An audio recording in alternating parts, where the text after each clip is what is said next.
Welcome to Module 7 of ADB's e-learning course, Developing a Good Project Gender Action Plan for Gender Mainstreaming.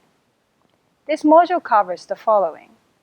What is a Project Gender Action Plan, known as GAP among the ADB staff? Which types of projects require gaps? Why gaps are necessary for gender mainstreaming? What qualifies as a good gap? And what are the thresholds for a project to be categorized as gender equity theme, or GEN in short, or effective gender mainstreaming, or EGM in short? A project gap is ADB's key gender mainstreaming tool. Through this module, you will learn how to do gender mainstreaming in ADB projects. All GEN and EGM projects require gaps. These include investment projects, sector loans, and tranches of a multi-tranche financing facility, or MFF. Although policy-based loans and results-based lending operations do not generally require gaps, they are still recommended as a good practice.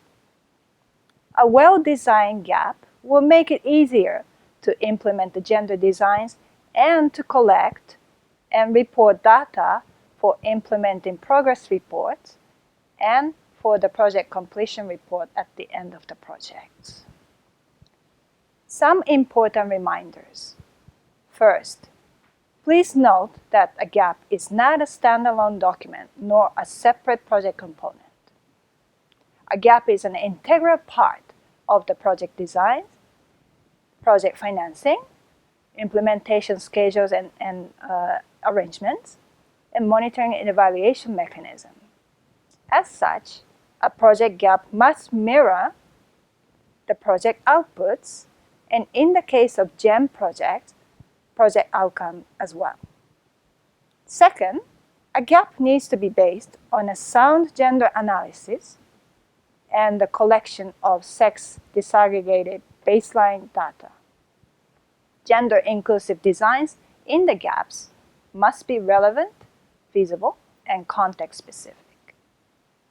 Towards the end of Module 7, you will find links to a range of gaps from various sectors, including the private sector. Have a look at them to help you develop your own gap, but try to innovate gender designs where you can. These are on screens 43 and 45. On screen 46, you will also find some very useful links to sector toolkits on transport, energy, micro, small, and medium enterprise development and finance, and public sector management, and others. Some have sample gaps in the appendices towards the end. Going through these toolkits will be important for you to understand key issues and how to go about gender mainstreaming in the sector of your interest. You will have a chance to explore more details about gaps in the module.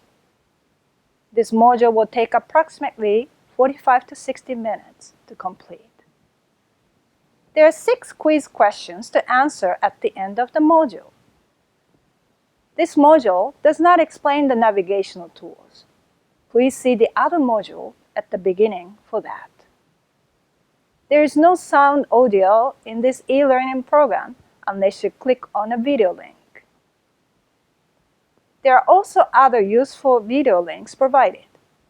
The videos are not essential to view, but they will provide examples of key gender issues. Some of the videos are on ADB projects with gender mainstreaming and good gender equality results. The sources for the information of the modules are usually provided in the end screens of the modules. Each module is designed in such a way that you can go straight to the module of interest without navigating previous modules.